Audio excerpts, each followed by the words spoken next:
خد بالك، خد بالك، الناس اللي قبلنا كتير، الناس اللي قبلنا قالوا لنا كلام الى الان ما زال عايش في وسطنا وبيعتبر واقع احنا عايشينه. خد بالك، اياك تستصغر حد او تقلل من شأن حد، اياك تستهين بحد او تقلل من قدره، اياك تكون سبب في وجع حد، لانك ما تضمنش بكره الدنيا فيها ايه او بكره متعلق ايه.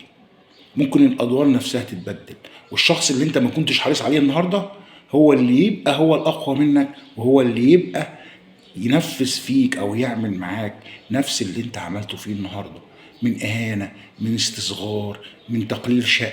كل ده انت معرض له. فلما تبقى عايز تتميز، تميز، محدش يقدر ان هو يلومك، ولكن تميزك ده مش معناه انك تتكبر على حد. تميزك بعقلك، بثقافتك، بشخصيتك، بكونك، مش معناها ان انت لازم تتكبر على الناس. بالعكس، انت كل ما كان يبقى وضعك اسمى وافضل وتكون متواضع مع الناس، ده افضل ليك انت، ده بيعلي التارجت بتاعك انت. يبقى مش معنى ان انت تتميز انك تكون مسيء للناس التانية. وكمان خلي بالك، لو انت محتاج تبعد عن حد، ابعد عن حد، ابعد واسمع.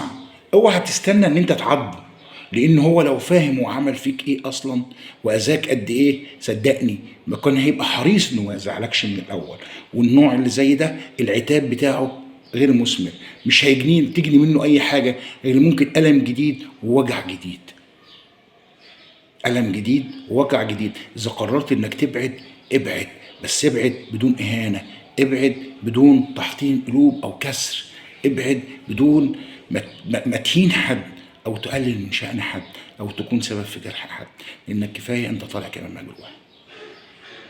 فتميز كما شئت، وابتعد كما شئت. وكمان خليك فاكر إنك أنت مش عايش في كل وحدك. الإنسان ما بيبقاش له قدر ولا وضع إلا بالناس اللي حوالين منه.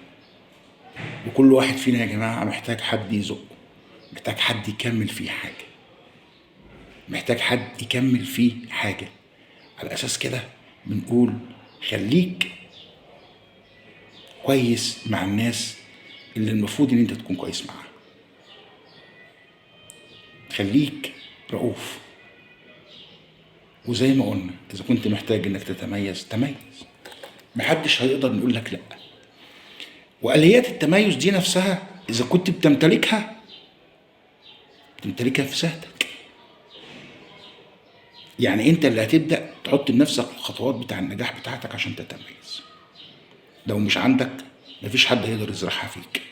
ولو جواك وكتير ناس من الدنيا كلها حاولت تحارب فيك عشان ما تاخدش وضعك بأولوياتك وأسبابك اللي أنت بتمتلكها وأدواتك، لا هتوصل وهتنجح. فأنت لازم تحدد لنفسك الأول ايه تميزك، ايه سبب التميز بتاعك ده، وتبقى واخد خطوات معينة، 1 2 3 4 عشان اوصل للتارجت ده. ومش كل حد هتبقى محتاج ان انت تبرر له انت بتدور على ايه وبتعمل ايه وفشلت ليه في حاجة زي دي، لان مش كل حد هيبقى انت، ومش كل حد هيعيش نفس الظروف اللي انت عشتها في قلب الموقف ده. فعلى اساس كده انا بنقول عشان تتميز لازم تمتلك اولوياتك، مش تستنى الاخرين يدوها لك، لان بالكتير قوي هيدوك مسانده، مش هيتدخلوا معاك في اساس الموضوع. انت النواه بتاع ذاتك، انت النواه بتاع ذاتك. فانت اللي لازم تكون قادر تقف على رجلك، قادر يكون عندك حاجه خاصه بيك انت هتقدر ان انت تنفذها. وبناء عليه معنى الكلام، الاول الانسان محتاج ان هو يتصالح مع ذاته، وبعد كده يبدا يدور على كل اللي حوالين منه واولوياته. مش كده ولا ايه؟